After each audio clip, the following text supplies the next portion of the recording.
오늘은 아모스서 9장의 말씀을 보도록 하겠습니다. 아모스서 마지막 부분인데요. 아모스를 통해서 하나님께서 북이스라엘의 경고의 메시지와 함께 그들에게 회개를 촉구하면서 그들의 공의와 정의를 회복하라고 하나님께서 분명히 말씀하셨습니다. 그러나 북이스라엘은 하나님의 말씀을 귀담아 듣지도 않았고요. 또 오히려 아모스를 모독했습니다. 이제 하나님께서 아모스를 통해서 북이스라엘의 멸망을 하나님께서 환상을 통해서 분명히 보여주시는데요. 오늘 이 9장의 내용은 그 북이스라엘이 하나님 앞에 심판을 받게 되고 그 이후에 하나님께서 남은 자들을 회복시킨다는 또 회복의 메시지가 오늘 이 마지막 장 9장에 있습니다. 오늘도 이 말씀을 통해서 공의와 정의를 베푸시는 하나님과 함께 그 하나님의 사랑을 말씀을 통해서 깨달을 수 있는 저와 여러분 되기를 주님의 이름으로 축복합니다. 9장 1절에 내가 보니 주께서 제단 곁에 서서 이르시되 기둥 머리를 쳐서 문지방이 움직이게 하며 그것으로 부서져서 무리의 머리에 떨어지게 하라. 내가 그의 남은 자를 칼로 죽이리니 그 중에서 한 사람도 도망하지 못하며 그 중에서 한 사람도 피하지 못하리라. 하나님께서 환상 가운데요 큰 성전의 기둥을 흔드는 모습이 보여집니다. 그러니까 하나님께서 하나님의 임재하시는 성전이 하나님 스스로 그걸 무너뜨리시는 거죠. 그래서 기둥을 흔드니까 지붕이 떨어지게 되면 어떻게 될까요? 그 안에 있는 모든 자들이 다 죽게 됩니다. 그러나 그 안에 있는 자들이 피할지라도 하나님께서 뭐라고 말씀하시냐면 칼이 그 뒤를 쫓아간답니다. 그러니까 칼로 죽임을 당할 것이고 또 그 도망쳐도 살아남을 자가 없다. 피하지 못한다. 그렇게 말씀하십니다. 이것은 무엇을 의미하냐면요. 하나님께 회개하지 않는 자는 하나님의 공의와 정의로 철저하게 그들을 심판하시겠다는 엄중한 메시지입니다. 그러니까 끝까지 하나님께서는 이 북이스라엘 남유다가 회개하고 하나님께 돌아오기를 하나님 간절히 고대하시는 겁니다. 2절에요. 그들이 파고 수월로 들어갈지라도 내 손이 거기에서 붙잡아낼 것이요 하늘을 올라갈지라도 내가 거기에서 붙잡아낼 것이며 하나님의 손을 피할 자가 없다 그 말이죠. 그들이 땅 밑에 깊이 지옥까지 들어갈지라도 하나님이 끄집어낸답니다. 하늘 높은 곳으로 올라갈지라도 그들을 붙잡아낸답니다. 그러니까 하나님의 손길을 피할 수 없고요. 하나님의 심판을 그 누구도 피할 수 없을 것이다. 그러니까 오직 하나님 앞에 회개하고 돌이키는 것 외에 다른 방법이 없다. 경고의 메시지입니다. 3절에요. 갈멜산 꼭대기에 숨을지라도 내가 거기에서 찾아낼 것이요 내 눈을 피하여 바다 밑에 숨을지라도 내가 거기에서 뱀을 명령하여 물게 할 것이요 하나님을 피할 수 없을 뿐만 아니라 그들이 피한다고 할지라도 그것이 죽음의 장소가 될 것이다 그 말이죠. 갈멜살 꼭대기에 들어가서 그들이 아무도 없는 곳에 숨을지라도 하나님 찾아내시고 바다 깊숙이 들어가서 아무도 못 찾을 것 같지만 그곳의 생명의 명령에서 뱀에게 물리기도 하겠다 그 말이죠. 그러니까 하나님의 손길을 벗어날 수도 없고 하나님의 손길을 피할 수도 없고 그 심판을 피할 수도 없다 그 말입니다. 4절에 그 원수 앞에 사로잡혀 갈지라도 내가 거기에서 칼을 명령하여 죽이게 할 것이며 내가 그들에게 주목하여 화를 내리고 복을 내리지 아니하리라 하시니라. 하나님의 공의와 정의는요 하나님의 공의의 정의의 기준에 맞을 때 하나님의 은혜가 임하는 것입니다. 우리가 하나님 앞에 용서를 간구하는 것은 하나님의 기준을 떨어뜨리는 게 아닙니다. 쉬운 말로 말하면요. 하나님 나 용서해 주세요. 이 죄도 다 용서해 주세요. 하나님 내가 잘못한 것도 하나님 용서해 주세요. 우리는 그렇게 말하지만 하나님께서는요. 우리에게 무엇을 내가 용서해 주겠다.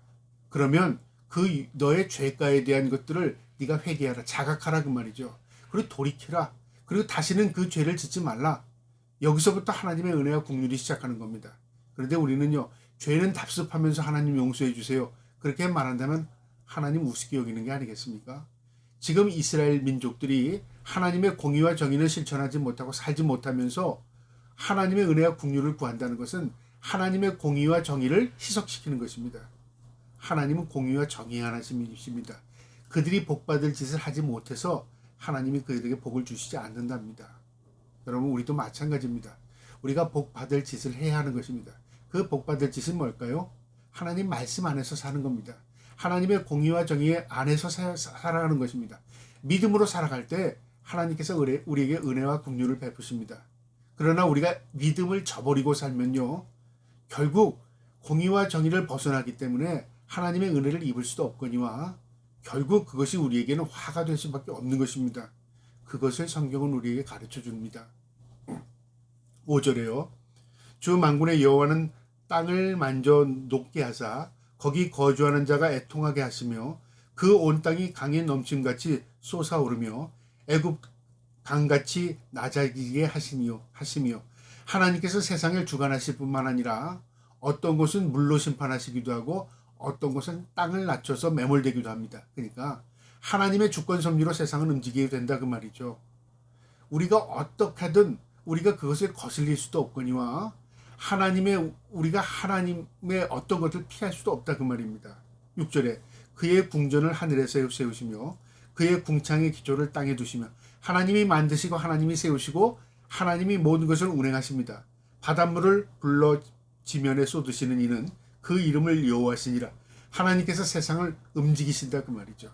다스리시고 지배하시고 움직이시고 창조하시고 심판하시고 모두 하나님의 손에 있다 그 말이죠. 그러니까 우리가 살 길은 하나님을 향하는 것입니다. 우리가 살 길은 하나님 말씀의 뜻 안에서 사는 것입니다. 7절에요. 여호와의 말씀이니라. 이스라엘 자손들아 너희는 내가 구수족속 같지 아니하냐. 내가 이스라엘을 애굽 땅에서 블레셋 사람을 갑돌에서 아람 사람을 길르에서 올라오게 하지 아니하였느냐. 하나님께서 은혜와 국률로 이스라엘 백성들을 애굽에서 출애굽시켜서 약속의 땅에 가나안에 정착하게 했습니다. 그리고 그들은 하나님의 백성이었고 하나님의 언약 백성이었습니다. 그들의 하나님은 여호와 하나님이었고요. 하나님은 그들을 복된 길로 인도하시는 분이셨습니다. 그런데 이스라엘 백성들이 하나님에게 등을 돌렸습니다. 그 관계가 깨진 것이요 하나님의 잘못이 아니라 이스라엘의 죄악으로 인하여 하나님의 약속이 파괴된 겁니다. 그러니까 그 출애굽한 그 이유가 하나도 쓸모없게 돼버린 거다 그 말이죠. 그들을 왜 출애굽시켰죠? 복된 민족으로 하나님께 세우시기 위해서. 우리를 왜 구원하셨습니까? 은혜 아래 하나님의 은혜를 덧입고 믿음으로 살게 하기 위해서. 그런데 우리가 하나님 앞에 택함받은 백성으로서요 믿음으로 살지 않으면 어떻게 될까요? 결국 구원받은 백성이 아무 의미가 없어진다 그 말이죠. 우리가 하나님의 뜻 안에서 예수 그리스도 안에서 믿음 안에서 살아갈 때 구원 백성으로서의 은혜가 효력이 있는 것이죠. 그런데 우리가 그 말씀대로 살지 않는다면 그 은혜를 저버리는 겁니다. 이스라엘에게 지금 그걸 경고하는 겁니다. 하나님께서 애굽에서 출애굽시켰지만 아무 의미 없는 민족이 되어버렸다 그 말입니다. 8절에요. 보라 주 여호와의 눈이 범죄한 나라를 주목하리니 내가 그것을 지면에서 멸하리라. 이스라엘 백성이 축복의 민족이요 하나님 앞에 택함 받은 백성인데 이제는 어떻게 거꾸로 됐냐. 범죄한 나라가 되어버렸답니다. 왜 그랬죠? 공의와 정의를 저버려서 그렇습니다. 우리도 마찬가지입니다. 하나님 앞에 택함 받은 백성으로서 말씀 안에서 공의와 정의를 살아가면 하나님의 은혜가 있지만 우리가 믿는다고 말하면서 세상 사람처럼 똑같이 살아간다면 거짓되고 위선적이고 가식적이고 그리고 속이고 이런 삶을 살아간다면요 결국 어떻게 될까요? 하나님 앞에 볼 때 하나님의 아무 의미가 없습니다. 우리 구원한 의미가 아무 의미가 없어지는 겁니다. 여러분 그거 우리가 깨달아야 합니다. 그러나 야곱의 집은 온전히 멸하지 아니하리라. 여호와의 말씀이니라. 하나님께서 이 범죄한 나라를 심판하신다고 말씀하시면서도 그 가운데 그 민족 가운데서도 하나님께서 이 골라내겠다 그 말이죠. 어떤 자를요? 이 구루터기처럼 믿음을 지키는 자들, 이 알곡처럼 하나님 말씀대로 사는 자들을 하나님 한 사람도 그들이 떠나지 않도록 버림받지 않도록 하나님 다 골라내신답니다. 9절에요. 보라 내가 명령하여 이스라엘 족속을 만국 중에서 체질하기를 체질로 체질함 같이 하려니와 그 한 알갱이도 땅에 떨어지지 아니하리라. 이 심판할 때에도 그 가운데 섞여서 억울하게 죽는 영혼이 없도록 하나님께서 다 골라내신답니다. 마치 키질할 때 알곡과 쭉정이를 갈라내는 것처럼 하나님께서 이 어려운 가운데서도 갈라낸답니다. 여러분 얼마나 은혜와 긍휼이 풍부하신 하나님인지 모릅니다.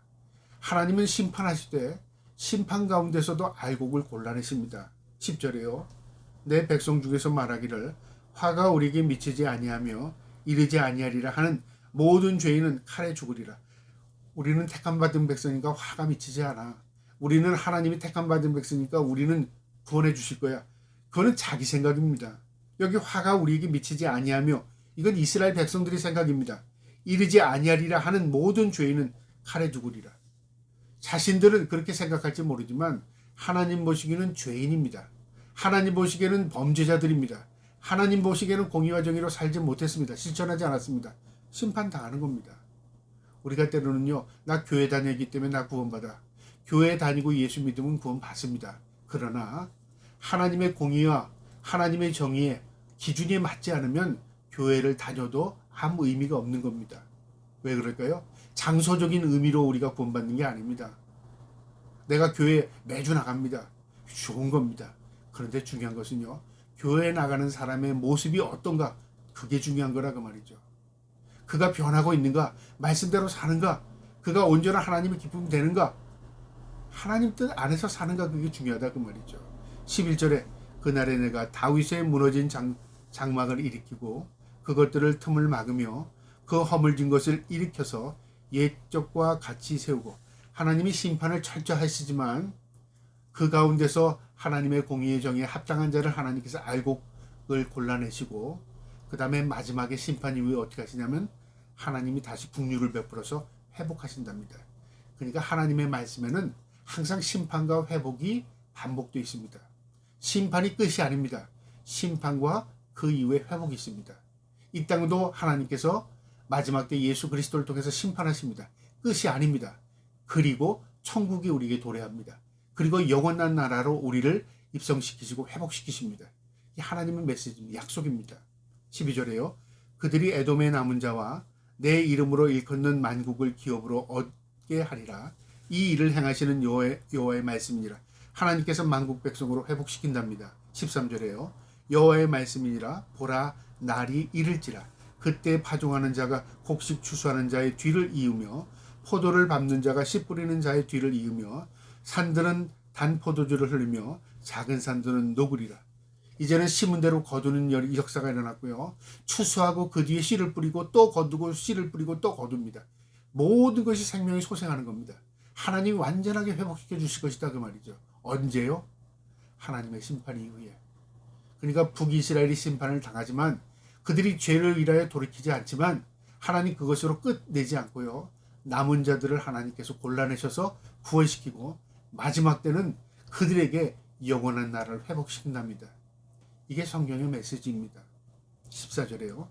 내가 내 백성 이스라엘이 사로잡힌 것을 돌이키리니 그들이 황폐한 성읍을 건축하여 거주하며 포도원들을 가꾸고 그 포도주를 마시며 과일들을 만들고 그 열매를 먹으리라. 하나님께서 회복시키셔서 이스라엘이 다시 회복된 나라로 하나님께서 회복시킨답니다. 이 말씀은 이미 이루어졌습니다. 이스라엘 백성들이 아수르와 바벨론으로 포로로 잡혀가서 다 흩어졌고요. 2000년 전에 이스라엘 나라는 이미 다 땅에 다 흩어져서 없어졌던 민족이었습니다. 성경에만 있던 민족이었습니다. 그런데 1945년에요. 이스라엘이 독립을 했습니다. 그리고 나라가 세워졌습니다. 그리고 지금까지 그 나라가 유지되고 있습니다. 놀라운 성경의 성취가 그대로 이루어진 것입니다. 우리가 그것을 보고 사는 민족입니다. 우리가 지금 현재 그것을 보았습니다. 하나님 말씀이 이루어졌습니다. 마지막 15절입니다. 내가 그들을 그들의 땅에 심으리니 그들이 내가 준 땅에서 다시 뽑히지 아니하리라. 나 내 하나님 여호와의 말씀이라. 그들을 그 땅에 심어서 다시 뽑히지 않는답니다. 이것은 1차적으로 이스라엘일 수도 있고요. 2차적으로는 하나님의 백성들이 이제 하나님의 나라에 입성하게 되고 하나님이 새 하늘과 새 땅을 우리에게 주실 때는요. 그곳에서 영원히 복락을 누리며 삽니다. 뽑히지 않는다. 그걸 떠나지 않고 그곳에서 영원히 살게 할 것이다 그 말이죠. 이게 하나님의 나라의 도래입니다. 이스라엘은요.